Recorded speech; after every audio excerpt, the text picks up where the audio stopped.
हा पूर्ण केलेला आहे. सुरुवातीला सांगण्याचं पार्श्वभूमी म्हणजे काय, तर अबॅकस हे फक्त ऐकलं होतं किंवा अबॅकस काहीतरी असते, अशी म्हणी असतात, काहीतरी लेकर खालीवर करतात फक्त ऐकलं होतं. आपली एक परीक्षा झाली होती बहुतेक शाळेमध्ये, आहे का ना?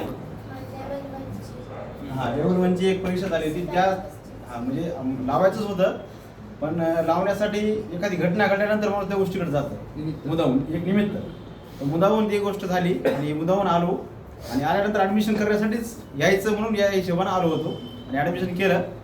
योगायोगानं म्हणल्यापेक्षा जे काय आलं ते मॅडम ज्या मिळाल्या आम्हाला गाईड म्हणून, त्या म्हणजे आता बाकीच्या कोणी मॅडम चांगल्या असतील असं म्हणत नाही, पण आम्हाला ज्या कोणत्या मिळाल्या होत्या त्या म्हणजे अबॅकसमधल्या एकदम हाय लेवलच्या ह्या होत्या. जसे की एकदम टॉप लेवल असते, प्रत्येक गोष्टीमध्ये टॉप असते, टॉप रँकमध्ये मॅडम मिळाल्या होत्या.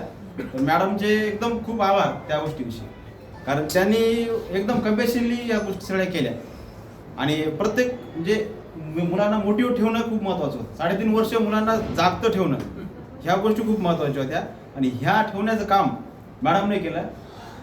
विशेष म्हणजे ज्या समजा या ठिकाणी विद्यार्थी आहेत, विद्यार्थ्यांना जागतं ठेवण्याचं काम तर केलंच, पण पालकांना सुद्धा जागतं ठेवण्याचं काम केलं, आहे का नाही? कारण पालक सुद्धा कदरतात ना, रोज ड्युटी करायची, संध्याकाळी यायची, हे माझा अभ्यास आहे, कधी आठवण नसते, कधी काही नसते, कधी काही नसते, भरपूर गोष्टी अडचणी येत होत्या. पण मॅडमचा फोन आला की माझा फोन आला की जावंच लागते. म्हणजे कधी त्रास झाला, कधी उशीर झाला, मॅडमला कधी रिक्वेस्ट केली आज नाही येऊ शकत, उद्या येईल, रविवारी येईल. त्यानंतर 6व्या वर्गापासून फाउंडेशन लावलं. म्हणजे कसं असते, आता हा एक प्रवाह आहे एज्युकेशनचा, यांनी लावले म्हणून आपल्याला लावणं, ह्या गोष्टी हळूहळू होतात. मग लेकरांवर खूप ताण येतो शाळेचा, फाउंडेशनचा, अबॅकसचा. पण अबॅकस पूर्ण करणं हे हिचं टार्गेट होतं. हे टार्गेट मॅडमनं दिलं, आहे का नाही? आपण फक्त काय करू, पैसे करू, विद्यार्थ्यांना नेऊन आणून सोडू, सगळ्या गोष्टी करू. पण मॅडमचं आणि त्यांचं जे हे आहे कोऑर्डिनेशन आहे, ह्या गोष्टी एकदम चांगल्या ह्या झाल्या. हे झालं जी आपली जर्नी आहे 3.5 वर्षाची, जवळपास 3.5 वर्ष झाले. एक तप पूर्ण केलं यांनी, मॅडमना आणि या विद्यार्थ्यांनी. आम्ही फक्त ट्रान्सपोर्टचं काम केलं.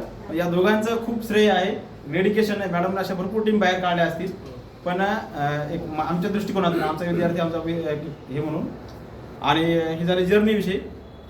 त्यानंतर एक दुसरी गोष्ट म्हणजे जे दरवर्षी नॅशनल लेवलच्या असतील किंवा विभागीय स्तरावरच्या स्पर्धा परीक्षा असतील, मी यावर्षी विषयच नव्हता काढला स्पर्धा परीक्षेचा.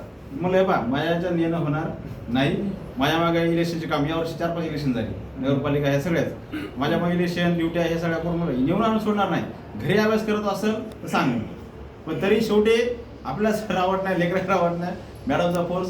शेवटी मागच्या 8 दिवस कंटिन्यू मी इथंच होतो, इथं आणून सोडायचं व गार्डनमध्ये फिरायचं, या गोष्टी केल्या. कारण घरी जाऊन वापस परवडत नव्हतं. म्हणजे हे डेडिकेशन आहे. आणि विशेष म्हणजे मागं जे 3 वर्षामध्ये केलं होतं त्यांनी, ते मागच्या 3 वर्षात केल्यामुळं या वर्षी जी एक्झाम हे झाली, याची स्पर्धा झाली, त्या स्पर्धेमध्ये कमी वेळेमध्ये सेकंड रनर आला तिचा, कमी वेळेमध्ये. म्हणजे हे का ना, बेंचमार्कपेक्षा पुढं. माझा तर विचार होता तू काही येऊ देत, चला आपण परीक्षा देऊन वापस येऊ. पण एक अपेक्षा माणसाची असते, त्या विद्यार्थ्यांची अपेक्षा असते, ती गेलीच नाही घरी, नाही म्हणजे निकाल लागेपर्यंत आपल्याला वापस जायचं नाही. तर अशा गोष्टी झाल्या. आणि अबॅकसमुळं काय मिळालं हे जर पाहायचं म्हणलं तर अबॅकसमुळं आज 21वा शतक चालू आहे. 21व्या शतकामध्ये ज्या काही कौशल्य असतात, 6C, कम्पॅशन, क्रिएटिव्हिटी, त्यानंतर क्रिटिकल थिंकिंग, ह्या सगळ्या वाहण्याचं काम या विद्यार्थ्यांमध्ये झालेलं आहे. विद्यार्थ्यांमध्ये झालं. आणि आमच्यामध्ये, मी एक टीचर आहे, मला सुद्धा या गोष्टी एकदम नवल वाटते. म्हणजे भरपूर गोष्टी या विद्यार्थ्यांकडून आमच्यापर्यंत पोहोचल्या, कळत न कळत. आणि याचा फायदा नक्कीच आपल्या विद्यार्थ्यांच्या अभ्यासामध्ये फक्त मॅथच नाही तर ऑल ओव्हर सब्जेक्ट आणि त्याचं जे लाईफ लॉंग कौशल्य आहे, लाईफ लॉंग स्किल आहे, याच्यामध्ये सुद्धा याचा खूप मोठा फरक पडेल. आणि नक्कीच आता ही बारकी आहे, हिला पण 100% पहिल्या वर्गापासून लावायचं. कारण रिझल्ट असा आहे, एक रिझल्ट आपल्याला असा दिला अबॅकसनं, पुढचा रिझल्ट आपल्याला काही हातच्या काकणाला आरसा पाहायची गरज नाही. आणि युनिक लर्निंग सेंटर म्हणजे नंबर 1 आहे, म्हणजे सगळ्यात महत्त्वाचं म्हणजे. आणि आमच्या मित्र कंपनी सुद्धा ऑनलाईन क्लासेस असतील किंवा अदर कंपनीचे लावलेले आहेत, भरपूर आहेत. गलीबोळामध्ये सुद्धा अबॅकस सुरू झालेले आहे. 6 महिन्याचा कोर्स करायचा, पाठी ठोकायचे सुरू करायचं. पण इथं जे होतंय ते गॅरंटीने सांगतो कुठे होणार नाही.